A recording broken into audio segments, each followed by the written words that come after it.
जब हम प्रैक्टिकल्स करते थे तो हमारे पास एक मैनुअल होता था, जर्नल बोलते हैं हम उसे।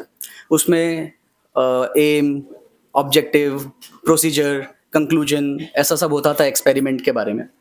बस यहाँ पे भगवद गीता आपका एम, प्रोसीजर और कंक्लूजन लेकिन लाइफ के पर्सपेक्टिव में लेके आ रहा है। सो कैसे लेके आ रहा है, हम आगे चलेंगे। एक सुंदर सा श्लोक आपके सामने है, इसको मैं रीड करता हूँ। तस्मादसक्तः सततं कार्य कर्म समाचर, असक्तो ह्याचरन् कर्म परमाप्नोति पुरुषः। इसका मीनिंग पहले समझेंगे, फिर मैं बताऊंगा कि ये भगवत गीता में से मेरा एक फेवरेट श्लोक क्यों है। कुछ वर्ड्स के मीनिंग लेते हैं, आप स्क्रीन पे देख रहे हैं। पहला वर्ड है सततम, जो भी ब्लैक में मैंने हाईलाइट किया हुआ है उस पर फोकस करते हैं। सततम, कंटिन्यूसली। नेक्स्ट वर्ड इज कार्यम, कार्य हम सबको मालूम है, ड्यूटी, काम। थर्ड वर्ड इज कर्म, वर्क। फोर्थ इज समाचार, परफॉर्म। नेक्स्ट इज असक्तो, that is unattached. And last one is परमाप्नोति, दैट मीन्स सुप्रीम अचीवमेंट। सबको क्लब करते हैं, क्या समझ में आएगा। ये श्लोक basically sales, business, marketing, entrepreneurship जो भी आप कह लीजिए उसके लिए एक फर्स्ट क्लास श्लोक है। क्या बोल रहा है, सततम, कैसे काम करना है आपको, कंटिन्यूसली, प्रिजर्वेरेंस के साथ, ठीक है। और कैसे समझ के, क्या समझ के, इट इज योर ड्यूटी। क्यों कर रहे हैं आप, ये आपका धर्म है। धर्म मतलब रिलीजन नहीं, धर्म मतलब आपका ड्यूटी है, इसलिए आप कर रहे हैं। क्या कर रहे हैं, वर्क, जो भी काम आपको दिया गया। फॉर एग्जाम्पल आप पुलिस ऑफिसर हैं तो आपका ड्यूटी है लॉ एंड ऑर्डर मेंटेन करना, यू आर परफॉर्मिंग दैट। आप टीचर हैं तो आपका काम है पढ़ाना, आप वो कर रहे हैं। तो कैसे कर रहे हैं, लेकिन सततम, कंटिन्यूसली। अगर आप लगे रहेंगे ड्यूटी समझ के तो क्या होगा, लिखा हुआ है अनअटैच्ड, ये सबसे इंपॉर्टेंट वर्ड है।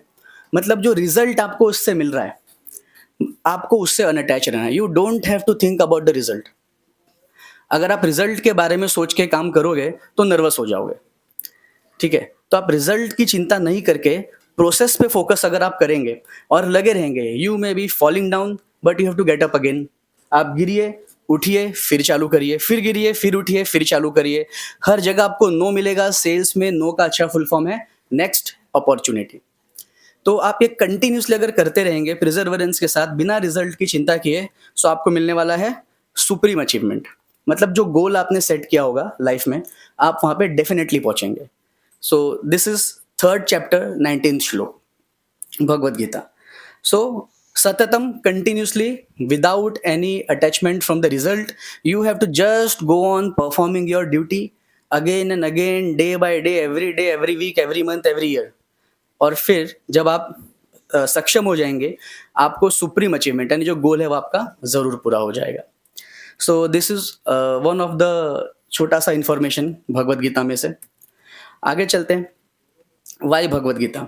तो मैं तो नहीं, लेकिन मैं आप कुछ फेमस पर्सनालिटीज से आपको इंट्रोड्यूस करवाना चाहता हूँ, जिन्होंने भगवद गीता को पढ़ा, फिर समझा, फिर लाइफ में उतारा, और जब उनको उससे बेनिफिट हुआ तो उन्होंने उसे आगे पास करने के लिए, उस लेगेसी को, कुछ पब्लिकली कुछ बातें भी कही। बस ये सब कुछ पब्लिक डोमेन में है, आपके सामने मैं खाली लेकर आ रहा हूँ। So first one, Gita is my eternal mother. Eternal मतलब दैविक, हिंदी में बोलते हैं। Gita is my eternal mother, superior than the earthly one. मतलब जिसने मुझे जन्म दिया उससे बड़ी माँ मैं गीता को मान रहा हूँ। कौन कह रहा है, हम लोग आगे से देखने वाले कौन कह रहा है।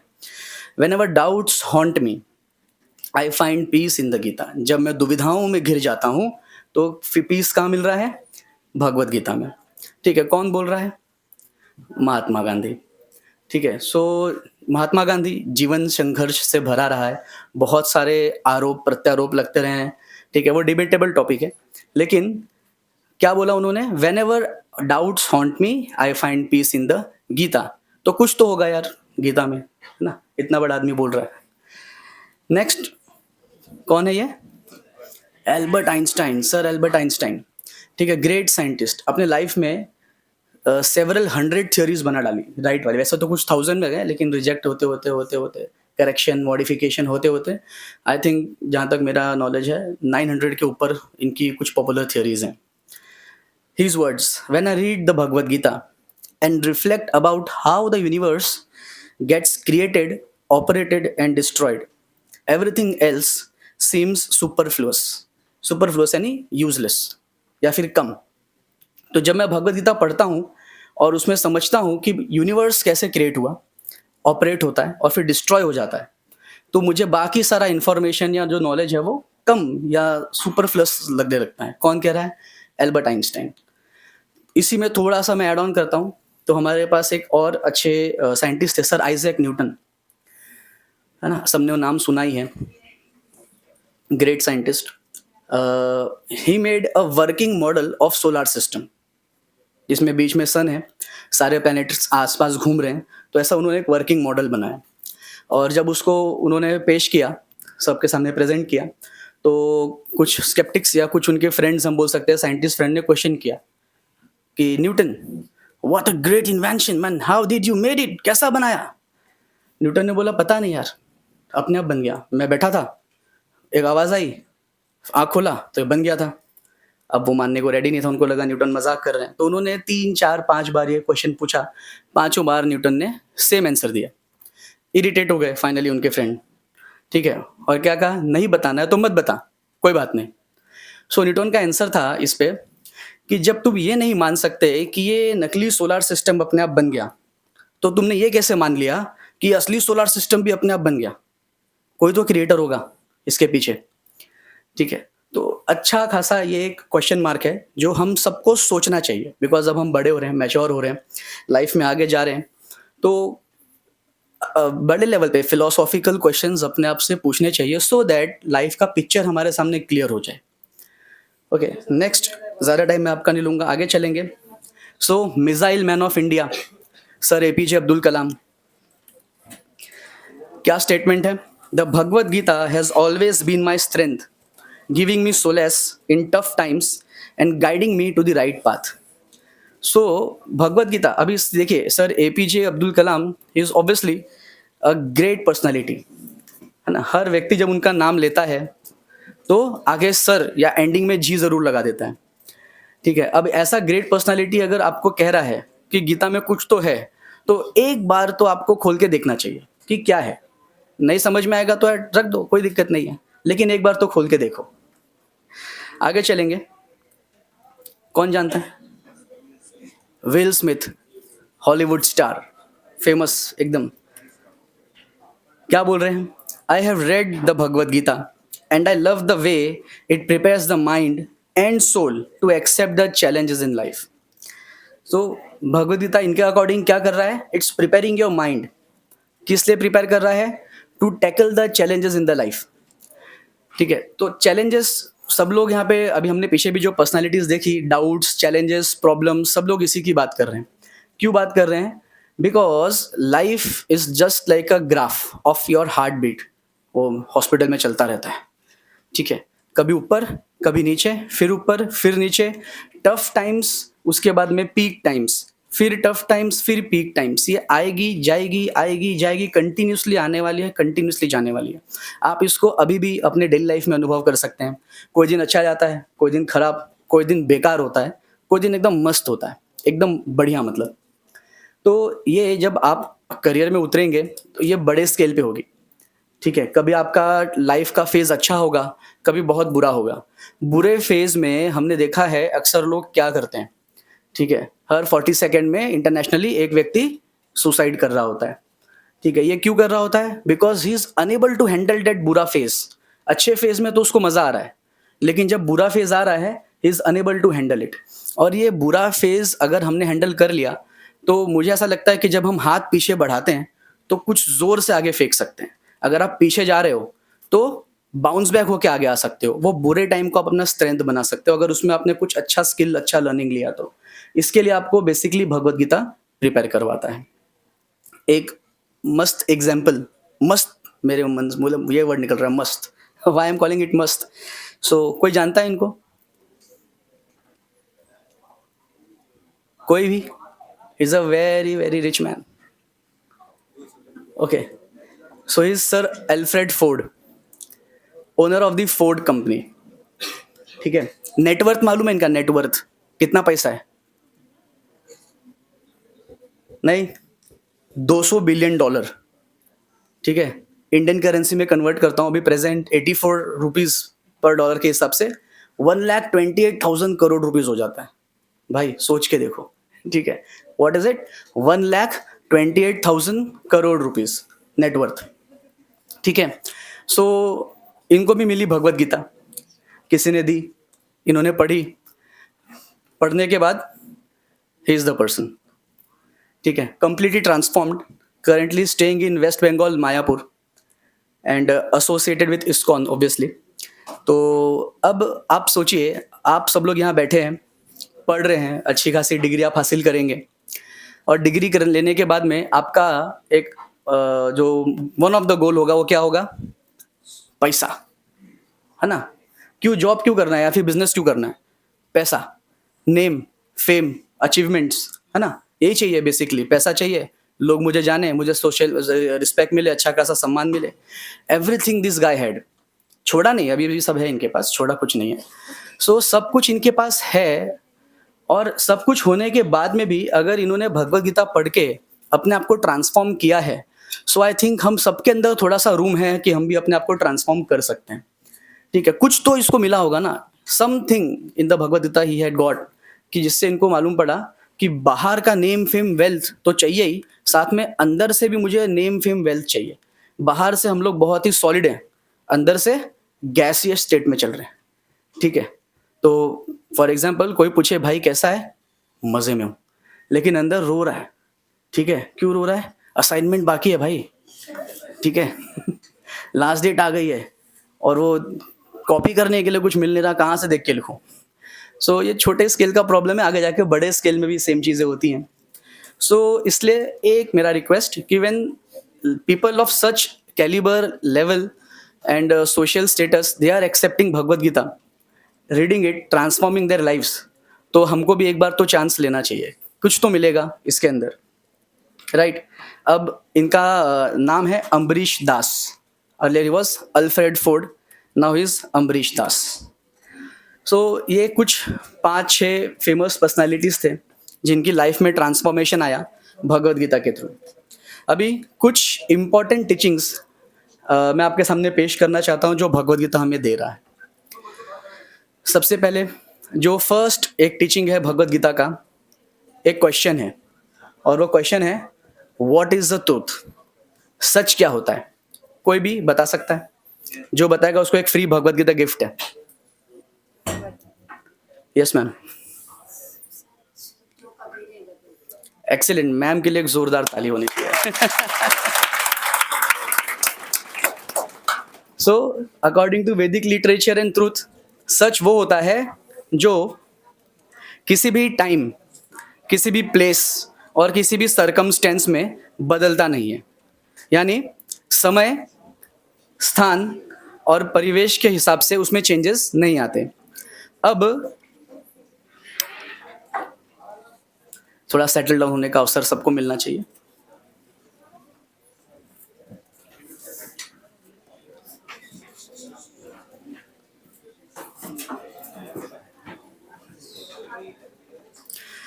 तो कंटिन्यू करते हैं, बैक टू टॉपिक। तो सच क्या होता है जो कभी बदल नहीं सकता, ओके। तो अब इस डेफिनेशन के अकॉर्डिंग आप अपने आसपास की हर चीज़ को देखिए और समझने की कोशिश करिए कि क्या वो सच है, ठीक है। चाहे वो आपकी फीलिंग्स हो, गुस्सा, प्यार, है ना, इमोशंस कोई भी हो, चाहे वो कोई वस्तु हो, चाहे वो कोई व्यक्ति हो, अगर आप उसको देखेंगे, इस डेफिनेशन से आप तोलेंगे, तो आपको समझ में आएगा कि सब कुछ टेम्पररी है, ठीक है। ये भगवत गीता का पहला टीचिंग है। और ये जब आप, अभी तो आपने सुना, लेकिन जब आप इसको समझते हैं और समझने के बाद में जब आप इसको रियलाइज़ करते हैं ना, तो ये आपको बहुत बड़े भय से बचा सकता है, बहुत आपकी हेल्प कर सकता है टफ टाइम्स में, ऑब्वियसली। सो ट्रूथ जो कभी बदलता नहीं। तो मैम के लिए एक भगवत गीता मैम आपको हम प्रोग्राम के एंडिंग में ज़रूर देंगे। सेकंड, एक फिर से भगवत गीता में जो सेकंड नॉलेज है वो फिर से एक क्वेश्चन है, हु आर यू, आप कौन है। यस सर, आप कौन है सर, सॉरी, नथिंग, ओके। और कोई आंसर, मैम सारा पोल यहीं खोल देंगे अभी हम मैम से क्वेश्चन नहीं करने वाले ओके, एनीबडी एल्स, आप कौन है sir, who are you? Animal, great identification. Yes sir. Chetna, excellent. Atma. और कोई? सब लोग भगवद गीता पढ़ के आए हैं, चीटिंग करते हो सब. सो इसको लेकिन हमने बोल तो दिया, इसको अभी समझने का प्रयास करते हैं. हम लोग कॉन्शियसनेस है. सबसे पहले can you touch your self? Yes please. Anybody? कोई अपने आप को छू सकता है? ये मैंने अपने आप को छुआ, बट ये मैं नहीं हूँ, ये मेरा हाथ है. अगर मैं अपने आप को यहाँ पे छू लूँ तो ये मैं नहीं हूँ, ये मेरा थोरैक्स, साइंस में कहते हैं थोरैसिक कैविटी. ठीक है. फिर अगर मैं अपने पैर को छू लूँ तो वो मेरा पैर है, इसको छू तो मुंह है, अंदर हाथ डालू तो जीभ है, उसके अंदर दांत है, बट मैं इसके अंदर कहीं नहीं हूँ. जब मैं बोल रहा हूँ मैं बकरी नहीं ऑब्वियसली, लेकिन जब मैं कह रहा हूँ मैं, तो वो मैं कौन है? ठीक है, आत्मा है ना. समझने का और एक प्रयास करते हैं. हम अपने आप को छू नहीं सकते. दैट मीन्स जब मैं बोलता हूँ मैं, तो बेसिकली मैं इस बॉडी से डिफरेंट हूँ. ठीक है. आगे चलते हैं. एक अच्छे से बूढ़े आदमी है और मुझे लगता है वाइट कारपेट में मज़े से लेटे हुए हैं. छोटी सी स्टोरी है. सो क्या हो रहा है, मुकेश एक छोटा सा लड़का है, 5-7 साल 8 साल का, और ये उसके दादाजी हैं. मुकेश रोज़ कमरे में से निकलता है और एक बॉल दादाजी के ऊपर फेंकता है. दादाजी पकड़ते हैं और फिर से मुकेश के ऊपर फेंकते हैं. दोनों का गेम मस्त मज़े में रोज़ चल रहा होता है. फिर एक दिन वापस से मुकेश आता है, बॉल फेंकता है, लेकिन दादाजी पकड़ते नहीं. टक्कर लगती है और गिर जाते हैं. तो मुकेश चिल्लाता है, दादाजी क्या हो गया आपको? दादाजी नॉट रिस्पॉन्डिंग. मुकेश अंदर गया, पापा पापा. दादाजी कुछ बोल नहीं रहे. पापा भाग के आए, पिताजी पिताजी उठिए. पिताजी नॉट रिस्पॉन्डिंग. सब लोग टेंशन में. डॉक्टर को बुलाया. डॉक्टर ने लगाया स्टेथोस्कोप, नब्स चेक किया, हार्ट बीट चेक किया, पल्स चेक किया, आंख खोल के देखा, मुंह खोल के देखा. फिर डॉक्टर ने क्या बोला? दादाजी नहीं रहे. लड़का बोला, मुकेश क्या बोल रहा है, ये तो पड़े हुए दादाजी. ठीक है. तो पिताजी समझा रहे, बेटा दादाजी चले गए. तो मुकेश फिर बोल रहा है, पापा दादाजी यहीं पे बैठे हुए हैं, लेटे हुए हैं, कहाँ गए?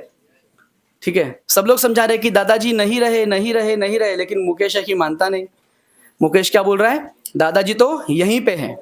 सो अल्टीमेटली समझने वाली बात यह है कि वो कौन है जो चला गया. ठीक है. ये उसके अंदर की कॉन्शियसनेस, या फिर अभी जवाब दिया सर ने, चेतना. हिंदी में चेतना, इंग्लिश में कॉन्शियसनेस कहते हैं. The consciousness is gone. Okay. So ये और एक अगर हम इलस्ट्रेशन लें इसका, तो गाड़ी है. हम लोग क्या समझ रहे हैं, हम गाड़ी हैं, बट एक्चुअली हम उसके अंदर के बैठे हुए ड्राइवर हैं. गाड़ी अपने आप नहीं चल सकती, वैसे ये बॉडी भी अपने आप नहीं चल सकती. दादाजी अगर कुछ देर पहले दादाजी को अगर विद ऑल ड्यू रिस्पेक्ट कोई लात मार देता, तो दादाजी उठाते लाठी और लकड़ी की काठी, काठी पे घोड़ा, घोड़े के दुम पे जो मारा हथौड़ा चालू कर देते. लेकिन अब अगर दादाजी को कोई लात मारे, झापड़ मारे, गाली दे, चिल्लाए, कुछ भी करे, दादाजी इज नॉट रिस्पॉन्डिंग. क्यों? बिकॉज गाड़ी तो है लेकिन अंदर ड्राइवर नहीं है. ठीक है. और ये एक इलस्ट्रेशन, तीसरा इलस्ट्रेशन हो गया जो आपको ये समझा सकता है कि you are not this body, but you are a chetna, consciousness, और ज़्यादा अच्छे शब्दों में कहूँ तो स्पिरिट, सोल, जीवात्मा. ठीक है. इसको अब साइंस भी एंडोर्स कर रहा है, अच्छे से एंडोर्स कर रहा है कि आत्मा का एग्जिस्टेंस होता है. एनर्जी समझ के एंडोर्स कर रहा है, लेकिन कर रहा है. तो आप ये जो टीचिंग है ये कैसे काम आने वाली है? जितने भी हम लोग सुख दुख एक्सपीरियंस करते हैं वो बेसिकली इस बॉडी से रिलेटेड होते हैं. ठीक है. मतलब जो रिलेशंस में हैं, अभी आज हम देख रहे हैं आउट ऑफ, अगर हम चले जाएं दुनिया में, जाए बाहर, तो कोई ना कोई प्रॉब्लम सबको है, लेकिन अगर आप डिटेल में जाएंगे तो problem is related with the body. ठीक है. Not with the soul. Soul एक नेवर चेंजिंग एंटिटी है, कभी चेंज ही नहीं होता. भगवद गीता में भगवान बता रहे हैं, सोल, आत्मा को ना तो आप काट सकते हो, ना तो जला सकते हो, ना तो मार सकते हो, ना तो भिगो सकते हो, ना तो सुखा सकते हो, ना तो उसका फॉर्म चेंज कर सकते हो, ना उसका शेप चेंज कर सकते हो. आज नहीं, कल नहीं, परसों नहीं, कभी नहीं. तो जो ट्रूथ का डेफिनेशन हमने इसके पहले देखा था वो इसमें एकदम परफेक्ट फिट बैठता है. और वो कौन है? सोल. तो सोल इज द ट्रूथ, और आप कौन हो? सोल हो. आगे चलते हैं. दादाजी तो जा चुके हैं, अब नेक्स्ट टॉपिक, नेक्स्ट स्लाइड पे चलते हैं. जो नेक्स्ट इंफॉर्मेशन या ज्ञान हमको भगवद गीता दे रही है वो है त्रय ताप. त्रय मतलब तीन, ताप मतलब माइजरीज. 3 kind of miseries. हर लिविंग एंटिटी सारे लिविंग थिंग्स, चाहे वो ह्यूमन हो, एनिमल हो, इंसेक्ट हो, कोई भी हो, हर लिविंग एंटिटी इस 3 प्रकार के माइजरीज से ही अफेक्टेड है। आप अभी इसको तौल कर देख लीजिएगा। सबसे पहला ताप है आदि दैविक, मतलब that comes from the nature, natural disaster, भूकंप, बारिश, वोल्केनो, सुनामी, सूखा पड़ जाना, ठीक है, लैंडस्लाइड हो गया, एवलांच आ गया, ओके, मौसम में चेंजेस, अभी हम देख रहे हैं एनवायरनमेंट अच्छा खासा मस्त चल रहा है, वापस मस्त वाला वर्ड फिर से आ गया। सो ये आदि दैविक की कैटेगरी में आता है। जो नेक्स्ट टाइप का माइजरीज हमको झेलना पड़ता है वो है आदि भौतिक, that is due to other living entities. मच्छर ने काट लिया, मलेरिया हो गया, डेंगू हो गया, कुत्ते ने काट लिया, है ना, फिर रास्ते से जा रहे थे, भेलपूरी खा रहे थे, गाड़ी चला रहे थे, ठोक दिया, तो दूसरे वाले ने उतरा, कान के नीचे दो दिया, तो इससे भी दुख हुआ। ओके, सो ये भी क्या हो गया, आदि भौतिक। टेररिस्ट अटैक हो गया। ओके, ये सब किस कैटेगरी में आ रहा है, आदि भौतिक की कैटेगरी में आ रहा है। और जो तीसरा और लास्ट कैटेगरी है वो है आध्यात्मिक। ऐसी माइजरीज या प्रॉब्लम्स जो आपको आपके खुद की बॉडी और माइंड की वजह से होती हैं। जैसे कोई बीमारी हो गई, डायबिटीज हो गई, तो आपकी बॉडी के अंदर क्या हो गया, पैंक्रियाज का माल फंक्शनिंग हो गया, तो डायबिटीज हो गया, कैंसर हो गया, ठीक है, और मेंटल इम्बैलेंस हो गया, मुन्ना भाई को हुआ था केमिकल इम्बैलेंस, ठीक है। ये सब क्या है, ये सब है आध्यात्मिक माइजरीज है, आध्यात्मिक ताप। अभी आप सोच कर सोचिए, हर प्रकार का जो भी दुख है या जो भी माइजरीज है वो डायरेक्टली या इनडायरेक्टली इस 3 कैटेगरी में ही आती है। सारी माइजरीज इसके अंदर आ गई, एक भी छूटी नहीं है। अगर छूट जाए तो प्रोग्राम के एंड में मुझे ज़रूर बताइएगा। This is the one of the again great information given in Bhagavad Gita. Next जो अगला इन्फॉर्मेशन या नॉलेज मुझे भगवद गीता से मिलता है वो है mind. Mind is your biggest enemy and a friend also. ठीक है, एक छोटा सा इमेज आपके सामने, आप खुद जज करिए, हु इज द बॉस। ठीक है, आप या आपका दिमाग, मन। ठीक है, मन मतलब वापस से सोच के सोचेंगे, मालूम है कि एग्जाम आ रहा है, पढ़ना चाहिए, लेकिन मन है कि मानता नहीं। वैसे तो दिल नहीं मान रहा था पहले, लेकिन अब मन नहीं मान रहा है। किसी ने क्वेश्चन किया कि ऐसा क्यों किया, मेरी मर्जी, ऐसा क्यों नहीं कर रहा है, मेरा मन नहीं कर रहा। ठीक है, मतलब मन के पीछे हम लोग लगे हुए हैं। एक छोटा सा इलुस्ट्रेशन फिर लेते हैं। मुकेश अब बड़ा हो गया, दादाजी चल बसे। मुकेश बड़ा हो गया, मुकेश को आदत लग गई ड्रिंकिंग की। ठीक है, अच्छा खासा शराब में डूब चुका है मुकेश।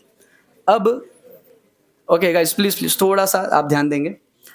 अभी क्या हो रहा है, मुकेश की शादी हो गई, मुकेश के बच्चे हो गए, लेकिन मुकेश शराब में इतनी बुरी तरह डूबा हुआ है कि वो ना अपने बच्चों की फीस पे कर पाता है, ना घर की जिम्मेदारियां पूरी कर पाता है, ना अपने पिता माता को दवा दे पाता है, क्यों सारा पैसा शराब में उड़ जाता है। अब एक दिन मुकेश को सुबह सुबह रियलाइज हुआ कि यार ये गलत है, मेरी पूरी जिंदगी इस एक नशे के वजह से तबाह हो रही है, अब से मैं शराब को हाथ भी नहीं लगाऊंगा। इस एकदम दृढ़ निश्चय के साथ में मुकेश ऑफिस जाता है। शाम को ऑफिस से छूटता है, निकलता है, 4 दोस्त मिल जाते हैं और मुकेश का गला फिर सूख जाता है। ठीक है, मुकेश को मालूम है कि नहीं पीना है। क्या हो रहा है, लाइफ की अच्छी खासी बैंड बजी हुई है, लेकिन मन कर रहा है। ठीक है, तो मन बेवकूफ़ बनाता है, मन बहुत इंटेलिजेंट है। मन क्या बोलेगा, थोड़ा सा, बस एक सिप। फिर वो एक सिप से एक बॉटल, उससे एक ड्रम, कब पहुँच मालूम नहीं पड़ेगा। मेरे साथ भी ऐसा कुछ हुआ था कुछ सालों पहले। इस्कॉन के हमारे जो टेम्पल्स होते हैं, तो उसमें सुबह 4:30 4:30 बजे मंगल आरती होती है, बहुत ऑस्पिशियस मानी जाती है। तो एक दिन मैंने ऐसा दृढ़ निश्चय बनाया कि मैं सुबह उठूंगा 4 बजे और 4:30 बजे किसी भी हालत में आरती अटेंड करूंगा। काफ़ी टाइम से मैं ट्राई कर रहा था, लेकिन कर नहीं पा रहा था, रोज़ लेट हो जाता था। तो एक दिन मैंने अच्छा खासा पूरा रूटीन बनाया, 9 बजे डिनर किया, हल्का डिनर किया, सो गया और अलार्म लगाया। फर्स्ट अलार्म बजा 4 बजे और मैं उठ गया। मैं रेडी हुआ, फटाफट धोती कुर्ता पहना, तिलक लगाया, मंदिर गया, मंगल आरती अटेंड किया 4:30 टू 5:30। उसके बाद 2 घंटा हमारा जपा सेशन होता है, 2 घंटे मैंने जप किया, 7 बज चुके थे। तभी मारी मेरे वॉचमैन ने सिटी कि पानी आ गया है, और फिर खुली मेरी आँख कि मैं सपना देख रहा था। ठीक है, सो माइंड इतना स्ट्रांग था कि उससे मुझे नहीं भेजना है, तो अगर मैंने दृढ़ निश्चय कर लिया कि मैं करूंगा ही करूंगा, तो कमबख्त ने मुझे सपना दिखा के सेटिस्फाई कर दिया कि तू बेटा पहुंच गया है, कोई टेंशन नहीं है, एंजॉय योर लाइफ। ठीक है, so mind is just playing with you. आप सोचकर फिर से सोचो, आपको मालूम है कि ये करना है लेकिन मन करने नहीं दे रहा है। आपको मालूम है कि ये नहीं करना है लेकिन मन आपसे वही करवा रहा है। So mind is your biggest enemy. ये एक भगवत गीता का इंपॉर्टेंट टीचिंग है। कब आपका बिगेस्ट एनिमी है? जब आप अपने माइंड के कंट्रोल में हो। But mind is your biggest friend also. ये कभी? जब भी माइंड आपके कंट्रोल में है, जब भी आप सोचते हैं, आपका दिमाग नहीं सोचता, आप काम करते हैं, आप ऑर्डर देते हैं, आपका दिमाग ऑर्डर नहीं देता। ठीक है? तो लेकिन इस स्टेटस पे पहुंचने के लिए, इस लेवल तक पहुंचने के लिए कि माइंड आपकी सुने, आपको एक अच्छा खासा लेवल का प्रैक्टिस चाहिए होता है। छोटी छोटी बातों से हम प्रैक्टिस स्टार्ट कर सकते हैं। एग्जाम्पल, आप सुबह जितने बजे भी उठते हैं उससे 15 मिनट पहले उठने का कोशिश करिए। एकदम छोटा सा चीज़ है, आप ट्राई करो। बहुत डिफिकल्ट है, रोज़ 1 2 3 दिन तो हो जाएगा, ठीक है, लेकिन डेली बेसिस पे नहीं हो पाता। फिर अगले दिन आपका माइंड क्या करेगा, 4 5 दिनों के बाद आपको भटका देगा, रोज़ तो उठ रहा हूँ, 5 मिनट और सो लेता हूँ। सो जब तक आप इस माइंड के गेम से बाहर नहीं निकलेंगे और माइंड को कंट्रोल नहीं करेंगे, mind will be your biggest enemy. कुछ बस ये टीचिंग्स हैं जो भगवत गीता हमें दे रहा है। ये प्रॉब्लम बता रहा है, प्रॉब्लम के साथ में भगवत गीता में सोल्यूशन भी है। सोल्यूशन लेकिन क्लाइमैक्स में, उसके लिए आपको भगवत गीता लेना पड़ेगा। ठीक है, वो फ्री में नहीं है, मतलब भगवत गीता फ्री में है, इन्फॉर्मेशन फ्री में नहीं है। उसके लिए मेहनत करनी पड़ेगी। क्या? भगवत गीता खोल के पढ़ना पड़ेगा। ठीक है, नेक्स्ट आगे चलते हैं हम लोग। एक अच्छा खासा थियरी है एल्बर्ट आइंस्टाइन का, time is relative, theory of relativity. एक स्पेसिफिक रिलेटिविटी है और एक जनरल रिलेटिविटी है। दो थियरी आइंस्टाइन ने दी टाइम को लेके। और क्या बोला टाइम के बारे में? कि gravity affects time. Gravity affects time as in the sense, अगर कोई हैवी ऑब्जेक्ट है, बहुत मैसिवली हैवी है, और उसके पास में आप एक क्लॉक रख दें, तो वो क्लॉक स्लो हो जाएगी, वो घड़ी स्लो हो जाएगी। इसको एक्सपेरिमेंटली प्रूव भी किया। एटॉमिक क्लॉक होती है, एटम्स के कैलकुलेशन पे चलती है। तो साइंटिस्ट ने एटॉमिक क्लॉक लिया और उसको पिरामिड के पास रखा, इजिप्ट में ले जाके। One of the very heaviest thing, 20 ton से ज़्यादा वेट है पिरामिड का। और बेसिकली दो एटॉमिक क्लॉक लिए, दोनों का टाइम साथ में सेट किया, साथ में स्टार्ट किया। एक को पिरामिड के पास रखा, एक को लेके घूमने चले गए। और जब कुछ दिनों के बाद लौटे, तो जो एटॉमिक क्लॉक पिरामिड के पास पड़ी हुई थी, उसका टाइम, उसके अंदर जो स्पीड थी टाइम की, वो कुछ मिली सेकेंड्स पीछे चली गई थी। मतलब वो स्लो टाइम कैलकुलेट कर रही थी। और जो एटॉमिक क्लॉक लेके वो यहाँ वहाँ घूम रहे थे, वो नॉर्मल स्पीड में चल रही थी। तो इससे क्या प्रूव हुआ? टाइम रिलेटिव है, हैवी चीज़ों से अफेक्ट हो जाता है। इसके अलावा एक सेकेंड थ्योरी दी आइंस्टाइन ने कि टाइम स्पीड से भी इफेक्ट होता है। तो एक ट्विन पैराडॉक्स नाम का एक एक्सपेरिमेंट है आइंस्टाइन का। और एक्सपेरिमेंट बेसिकली ये बोलता है कि हमारे पास 2 पेयर ऑफ ट्विन्स हैं, 2 जोड़ी ट्विन्स, 4, 2 ट्विन्स। तो हम उनको नंबर देते हैं twins A and twins B. तो उन्होंने क्या किया, ट्विन ए का एक भाई लिया, या एक बहन भी ले लो, कोई दिक्कत नहीं है, और ट्विन बी में से भी एक भाई लिया, उनका एक ग्रुप बनाया, यानी दोनों को शफल कर दिया, एक्सचेंज ऑफर।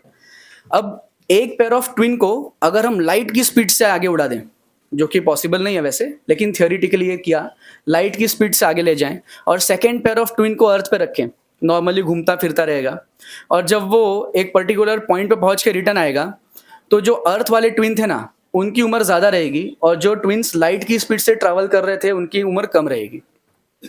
यह था specific relativity of time by Einstein. तो इसकी गहराई में नहीं जाएंगे, बोलने का मतलब क्या है, टाइम रिलेटिव है, अलग अलग फ्रेम ऑफ रेफरेंस से अलग अलग स्पीड से टाइम चलता है, और इसको भगवत गीता ने बहुत ही अच्छे से एक्सप्लेन किया। एल्बर्ट आइंस्टाइन ने खाली थियोरी दिया, भगवत गीता ने पूरा कैलकुलेट करके बताया। 1 day of Brahma, the creator of the universe, is equal to 4.2 billion human years. ठीक है, इसमें एक स्टोरी है, छोटी सी स्टोरी है। There was a king called Revat. तो किंग रेवत की बेटी थी रेवती, बहुत ही इंटेलिजेंट थी। तो रेवत को अपनी बेटी की जब शादी करनी थी, तो उनको अपनी बेटी के मैच का कोई यहाँ पे मतलब लड़का ही नहीं मिल रहा था अर्थ पे। तो ही ट्रैवल टू ब्रह्मलोका, ब्रह्मा से एडवाइस लेने के लिए। ब्रह्मा ने बोला ठीक है, वापस नीचे जाओ, तुम्हारे लिए सब अरेंजमेंट कर दिया है। शॉर्टकट में बता रहा हूँ। जब किंग रेवत अपनी बेटी रेवती को लेकर अर्थ पर रिटर्न आए, सो अर्थ के ऊपर कई बिलियन ईयर्स बीत चुके थे। ठीक है, और यहाँ पे अर्थ पे प्रेजेंट थे बलराम। सो बलराम से बाद में रेवती की शादी होती है, वो अलग स्टोरी है। लेकिन यहाँ पे हमको रिलेटिविटी ऑफ टाइम के बारे में इंफॉर्मेशन भगवत गीता में ऑब्वियसली मिल रहा है, पहले से मिल रहा है। बहुत ही मैं सुपरफिशियली आपको ये इन्फॉर्मेशन दे रहा हूँ, ऊपर ऊपर से। अच्छे से चाहिए तो फिर से भगवत गीता पढ़ी हुई है, लेना होगा और पढ़ना होगा। अगला, ये भी एक अच्छा लेसन है, आप इसको मैनेजमेंट में ले सकते हैं, बिजनेस में, एंटरप्रेन्योरशिप में ले सकते हैं। निष्काम कर्म, इसका मतलब क्या होता है? सो वापस से क्वेश्चन यही है, व्हाई आर यू वर्किंग? आप काम क्यों करते हैं? आप पढ़ लिख के यहाँ से बाहर निकलेंगे, जॉब या बिजनेस करेंगे। ऑब्वियसली हमने इसको डिस्कस किया अल्फ्रेड फोर्ड के वाले स्लाइड में। Why are we working? To earn money, obviously. हाँ, लेकिन भगवत गीता हमको क्या बोलता है? Work for the work, not for the outcome. Whenever you think about the outcome, कि अभी अगर मैं सोच के आता कि यहाँ पे आके मुझे बोलना है, अच्छे बहुत सारे इंटेलेक्चुअल लोग बैठे हैं, और कैसा होगा मेरा परफॉर्मेंस, मैं बोल पाऊंगा कि नहीं बोल पाऊंगा, तो ऑब्वियसली थोड़ा सा नर्वसनेस मुझे आ जाएगा। और उस नर्वसनेस में कुछ ना कुछ ऊपर का नीचे गलती मैं छोटी मोटी करूंगा, कभी छोटी गलती हो सकती है, कभी बड़ी गलती भी हो सकती है। सो भगवत एकदम हमको एकदम फोर्सफुली बार बार बोल रहा है, work for the work and not for the outcome. काम के लिए काम करिए, प्रोसेस पे काम करिए, ठीक है। अगर आप रिजल्ट के बारे में सोचते रहेंगे तो ऑब्वियसली कुछ ना कुछ गड़बड़ जरूर करके आएंगे। नेक्स्ट आगे चलते हैं, और ये भी एक वंडरफुल टीचिंग है भगवत गीता का। श्लोक है, मतलब भगवत गीता का श्लोक नहीं है, मैंने बनाया, वैसे बनाया नहीं है, कॉपी किया हुआ है। सदा गुरुः भवति, इसका मीनिंग कोई बता पाए? सदा गुरुः भवति, एनीबॉडी? मैम? हाँ, वापस यार मैम के लिए और एक बात है। तो सदा गुरुः भवति क्या बोल रहा है Bhagavad Gita? Always have a mentor. आप कितने भी बड़े तोड़ू बन जाओ मुंबई के लैंग्वेज में, ठीक है, लेकिन एक ऊपर गॉड फादर होना चाहिए। क्यों होना चाहिए? सचिन तेंदुलकर की बात करते हैं, सचिन तेंदुलकर को क्या टाइटल दिया है, कोई बताए? God of cricket. हाँ, मतलब उसके बियॉन्ड कोई मुझे लगता नहीं कि कोई टाइटल और होगा। God of cricket. लेकिन सचिन तेंदुलकर के भी गुरु हैं, कौन है? Achrekar sir, mister Ramakant Achrekar sir, and is still respecting him. क्यों? गुरु ने क्या दिया? अब देखिए, पर्सनली मुझे नहीं पता कि आचरेकर सर ने क्या मैचेस खेले, क्या अचीवमेंट है, क्योंकि मैं उनके टाइम को ऑब्वियसली नहीं हूँ, लेकिन मुझे ये मालूम है कि सचिन तेंदुलकर उसको उनको रिस्पेक्ट कर रहा है। और क्यों कर रहा है? क्यों कर रहा है? हाँ, गुरु तो है, बट गुरु ने कुछ तो दिया होगा ना, कुछ तो किया होगा। Sorry, guidance. गाइडेंस कैसे? बैटिंग की पोजीशन क्या होनी चाहिए, सही पोस्चर क्या होना चाहिए। अब अगर मैं बैट लेके खड़ा हूं तो ऑब्वियसली मैं अपने आप को नहीं देख पा रहा हूँ, बट मेंटर कैन सी मी, मेरा गुरु मुझे देख रहा है मैं कैसे खड़ा हूँ। जब मैं कोई शॉट लगा रहा हूँ तो मैं अपने आप को नहीं देख पा रहा हूँ, लेकिन गुरु ने देखा कि इसने अपना हाथ कैसे घुमाया, ठीक है। मतलब स्टेप बाय स्टेप गाइडेंस। ये तो मैं आपको सिर्फ एक क्रिकेट के कॉन्टेक्स्ट में बता रहा हूँ, लेकिन आप चाहे जब आप नर्सरी में थे तो एक छोटा सा स्लीपिंग लाइन, स्टैंडिंग लाइन बनाने के लिए भी गुरु चाहिए था, टीचर चाहिए था, है ना।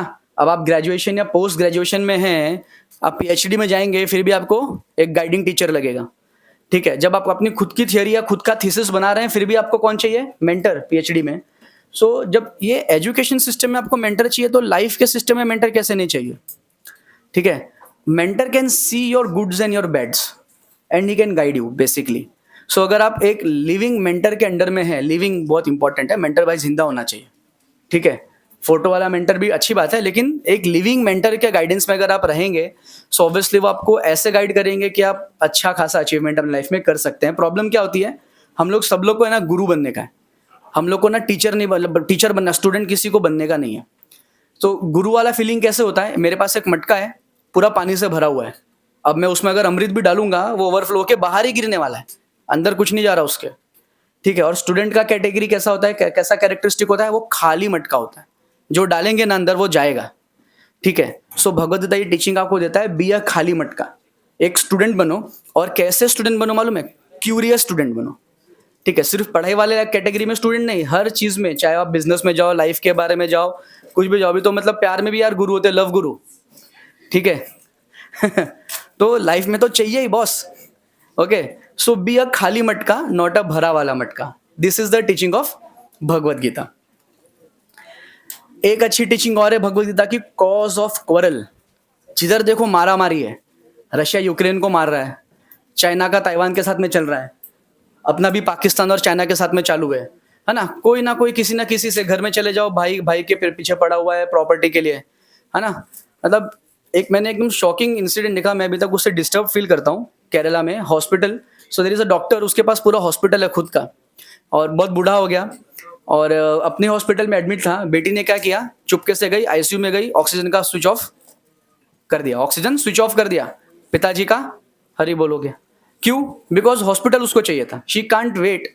मरने के बाद वैसे भी हॉस्पिटल उसको ही मिलने वाला था, लेकिन हॉस्पिटल लेने के लिए क्या किया, पापा का गेम बजा डाला। ठीक है, तो ये क्वारल क्यों चल रहा है लाइफ के अंदर, why this quarrel is there? So there is a first shloka of Bhagavad Gita. First shloka Bhagavad Gita क्या बोलता है? धर्म क्षेत्रे कुरुक्षेत्रे समवेतायुयुत्सवः मामकाः पांडवाश्च चैव किम कुर्वत संजय। इसमें पूरा श्लोक नहीं लूंगा, सिर्फ कुछ वर्ड्स लेता हूँ। धृतराष्ट्र राजा है, धृतराष्ट्र का छोटा भाई है पांडु, धृतराष्ट्र के बेटों का नाम कौरव और पांडु के बच्चों का नाम पांडव। ठीक है, ओके, एक्सक्यूज मी गाइस, थोड़ा सा लास्ट कुछ पल और मैं आपका लेने वाला हूँ।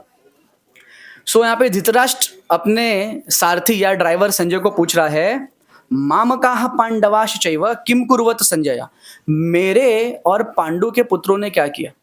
पांडु बेसिकली कौन है? धृतराष्ट्र का भाई है, सगा भाई है, लेकिन धृतराष्ट्र का इंटेंशन क्या है? मेरा बेटा इज मेरा बेटा, पांडु का बेटा इज पांडु का बेटा। ठीक है, हम लोग का भी बेसिक कॉरल का प्रॉब्लम आज यही है, मेरा मेरा है, तेरा तेरा है, हमारा कुछ भी नहीं है। तो ये वाला जो थॉट है, ये हमारे पर्सनल से लेके, हमारे फैमिली से लेके, हमारे नेशनल लेवल तक अंदर घुसा हुआ है, इंटरनेशनल में भी घुसा हुआ है ना? ये मेरी जमीन है, तेरी जमीन, इधर तक का बाउंड्री मेरा, उधर तक का बाउंड्री तेरा। तो मैं बोला नहीं, ऐसा क्यों, मेरा उधर तक है। बेसिकली इंडिया वर्सेस चाइना क्यों हो रहा है? बाउंड्री के ऊपर विवाद चल रहा है ना? रशिया वर्सेस यूक्रेन क्यों हो रहा है? रशिया बोल रहा है यूक्रेन मेरा टेरिटरी है, यूक्रेन बोल रहा है हम लोग इंडिपेंडेंट टेरिटरी है। तो मेरा मेरा और तेरा तेरा करने में अच्छा खासा लेवल का कॉरल वर्ल्ड में चालू है। इस वाले फीलिंग से जब हम बाहर आते हैं और हमारा वाले फीलिंग में जाते हैं गाइस, तो कॉरल ऑब्वियसली शांत हो सकता है। लास्ट में एक मैजिकल रिंग की स्टोरी सुनाता हूँ, बहुत ही इंटरेस्टिंग स्टोरी है और ये सबसे प्रोमिनेंट टीचिंग है भगवद गीता में। सो एक राजा था, राजा का जो प्राइम मिनिस्टर था ना, वो बहुत इंटेलिजेंट था, और राजा का बर्थडे आने वाला था। तो राजा ने अपने मिनिस्टर को बुलाया और बोला, सुन, 1 महीने के बाद मेरा बर्थडे है, मुझे एक ऐसा अंगूठी, उस अंगूठी के ऊपर एक ऐसा मंत्र लिखा हुआ चाहिए, वो मंत्र दुखी आदमी को खुश कर दे और खुश आदमी को दुखी कर दे। ऐसा नहीं लाया तो तेरा जॉब गया, तेरा सब प्रॉपर्टी मैं ले लूंगा। अभी प्राइम मिनिस्टर टेंशन में आ गया, आता माझी सटकली हो गया बेचारे का, करने का क्या?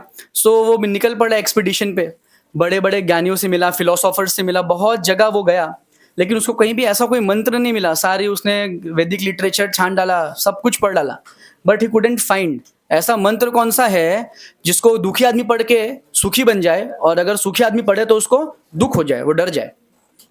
तो फाइनली सेकंड लास्ट डे बचा हुआ था उसके चैलेंज का, और वो दुखी होके बैठा हुआ था कहीं पे एक हट के बाहर। हट के अंदर से एक बाबा जी आए, बोले क्या हुआ बेटा, इतना टेंशन में क्यों है? तो उसने अपनी स्टोरी को शॉर्टकट में बताया।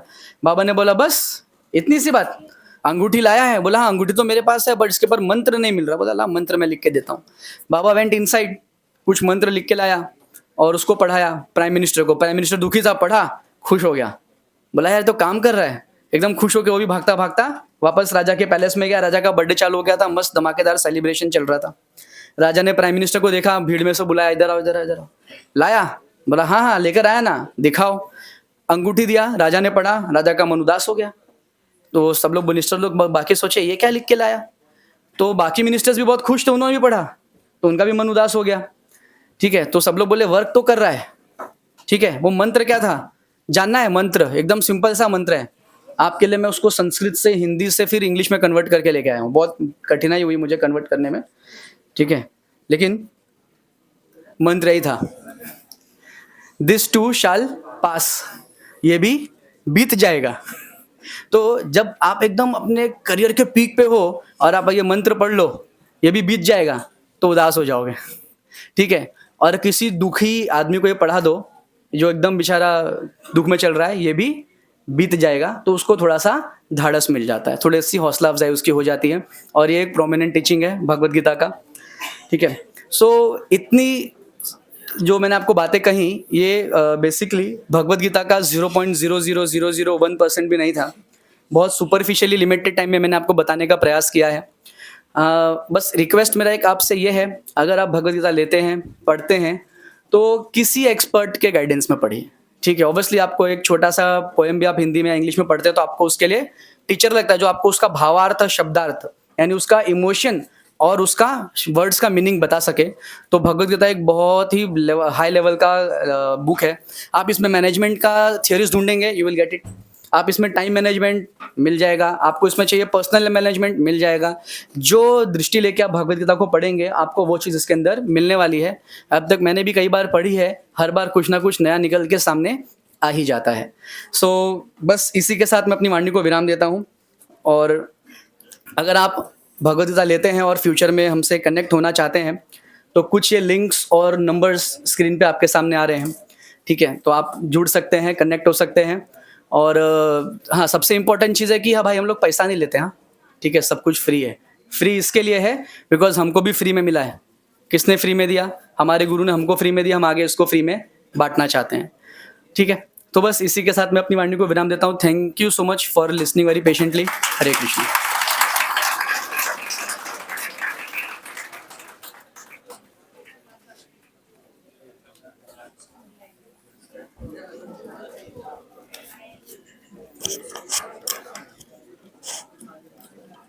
Thank you, sir, for such an engaging session.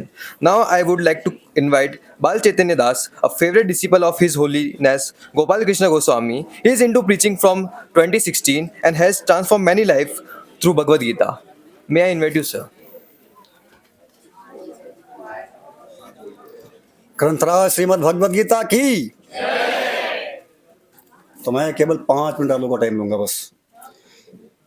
हम सब किसी वस्तु के तलाश में हैं। क्या ढूंढ रहे हैं? बचपन से लेकर आज तक सारे उम्र क्या ढूंढ रहे हैं? सुख ढूंढ रहे हैं। बहुत सही। हम सब सुख को तलाश में हैं और वास्तविक हमारा फॉर्म ही सुखी होना है। लेकिन गलत प्लेटफॉर्म लगने के कारण हम सुख के बदले में पा क्या रहे हैं? दुख पा रहे हैं। जैसे हम कन्याकुमारी से निकले थे कश्मीर के लिए, लेकिन प्लेटफॉर्म गलत लगने के कारण दिल्ली पहुंच गए, है कि नहीं? तो कारण क्या है? सुख कई प्रकार के होते हैं। जैसे आप लोग बता सकते हैं कितने प्रकार का सुख होता है? कोई व्यक्ति शरीर के लेवल का सुख करता है, भोजन करना, है ना, अलग अलग चीज, जैसे कुछ पिज्जा बर्गर ये हो जो भी है। फिर उसके ऊपर यस भौतिक सुख।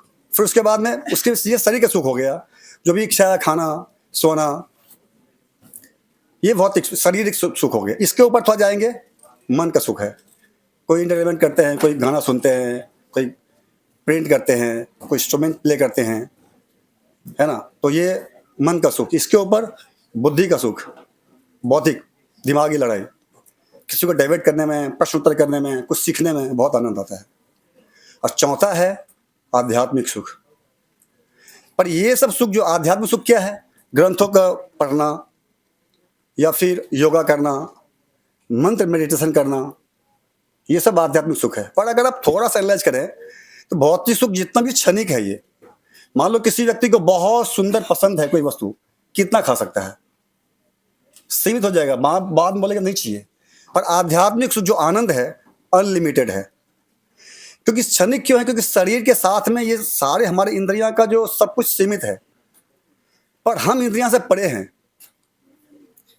जैसे एक वृक्ष है, एक पत्थर में कोई चेतना नहीं होती है, इसलिए उसको सुख दुख का फीलिंग नहीं हो सकता है।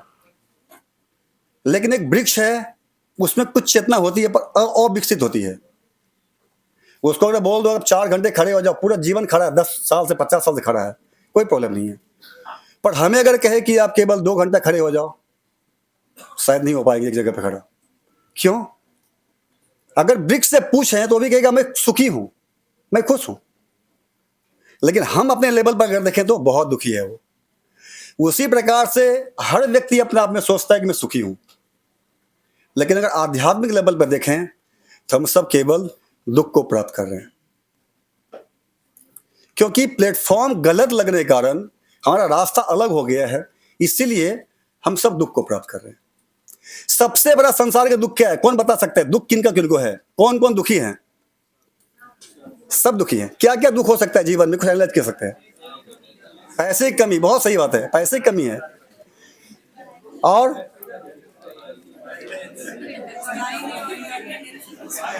बहुत कुछ हो सकता है। ठीक है, किसी को कोई मान लीजिए बहुत एजुकेशन लेके सर्टिफिकेट है लेकिन नौकरी नहीं मिल रही है ना। किसी को बहुत सब कुछ है, पैसे नहीं है ना। किसी को लड़की रिजेक्ट कर दिया है, किसी को लड़का रिजेक्ट कर दिया है, ये दुख है। पर ये सब कोई दुख नहीं है।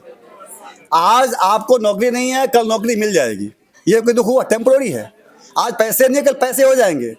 आज हो सकता है आपके प्रेमिका छोड़ दिया, कल वो फिर से मान जाएगी, हो सकता है। ये वास्तविक सुख, वास्तविक दुख नहीं है। वास्तविक दुख क्या है? वास्तविक दुख है जो कभी बदला नहीं जा सकता है, ना चाहने के बाद भी आएगा। वो क्या है? जन्म लेना, मृत्यु को प्राप्त करना, बुढ़ापा होना और बीमारी, रोग से ग्रस्त होना। ना चाहने के, कोई व्यक्ति नहीं चाहता कि मैं वृद्ध हो जाऊं। हर व्यक्ति हमेशा युवा रहना चाहता है, लेकिन कितना भी व्यक्ति प्रयास कर ले, प्रकृति का देन है, प्रकृति उसे बूढ़ा बना देगा। वास्तविक दुख ये है। भगवत गीता हमें ये भगवत गीता कोई धर्म ग्रंथ नहीं है कि हिंदू के लिए है, मुसलमान के लिए नहीं है, सिख के लिए, ईसाई का, ऐसा नहीं है। आप भगवत गीता में 60 से 70 से भी अधिक भाषा में ट्रांसलेट किया गया है। एक शब्द भी इसमें किसी धर्म ग्रंथ का वो नहीं करता। ये मानव कल्याण के लिए है। और मान लो आप किसी भी क्षेत्र में हो, बड़े से बड़े व्यक्ति किसी भी क्षेत्र में हो, कि आपको बहुत क्रोध आ रहा है, क्रोध से बचने के लिए अगर आपको निकलना चाहते हैं, कुछ भगवत गीता का श्लोक है जो आप पढ़ेंगे, आप उससे निकल जाएंगे। किसी को बहुत काम है, काम सता रहा है, आप कुछ ऐसे श्लोक को पढ़िए, उससे निकल जाएंगे। कुछ ऐसे व्यक्ति है जो कंफ्यूज है, जीवन में कुछ डिसाइड नहीं कर पाते हैं, है ना। कुछ भगवत गीता का ऐसा श्लोक है, आप पढ़िए, निकल जाएंगे। ऐसे बहुत सारे, अर्जुन ने हजारों क्वेश्चन कृष्ण किए और सारे प्रश्नों का उत्तर इसके अंदर है। तो ये कोई हमारे जीवन का एसेंस है, पूरे शास्त्रों का सार है। अगर कोई व्यक्ति एक बार भगवत गीता पढ़ ले, उसे और कुछ पढ़ने की आवश्यकता नहीं है, क्योंकि सारे नॉलेज उससे भगवत गीता में मिल जाएगा। अगर मान लीजिए कोई व्यक्ति पिक्चर एक बार देखता है, 2 बार देखता है, बाद में बोलेगा नहीं देखूंगा, पर गीता को आप जितने बार पढ़ेंगे उतने बार आपको इच्छा करेगा पढ़ने के लिए। तो वास्तव में हमारा जीवन का सबसे बड़ा उद्देश्य भगवत गीता, किसी भी फील्ड में आप रहिए, किसी भी फील्ड में आपको ये सहयोग करेगा। तो मेरा आप सबसे विनती है कि आप सब इस भगवत गीता को लें, अपने जीवन में उतारें और जीवन में सुखी रहें। अगर सुखी होना चाहते हैं, सभी लोग सुखी होना चाहते हैं, तो केवल भगवत गीता एक बार पढ़िए, और कुछ करना नहीं है आपको। चाहे आपके जीवन में हजारों प्रश्न होगा, सारे प्रश्नों को उत्तर बहुत आसानी से, क्योंकि अर्जुन जैसा व्यक्ति कहता है, चंचल ही मन कृष्ण परमार्थो वल्वत दीधम तस्यम अहम निग्रह मन्ये वायु स दुष्कर। अर्जुन कहते हैं कि मैं अपने वायु के गांडीव के बल पर वायु को बस में कर सकता हूं, मन को नहीं कर सकता। हमारे जीवन में सबसे बड़ा घातक क्या है? मन, बुद्धि, है ना। इसको कंट्रोल करना है, भगवत गीता को जीवन में लाइए। किसी भी क्षेत्र में आपको हर प्रकार से हेल्पफुल होगा। ठीक, हरे कृष्णा। अगर किसी को जिज्ञासा है आज के टॉपिक के रिलेशन में, कोई प्रश्न है, तो आप कर सकते हैं। ओके, श्रील प्रभुपाद की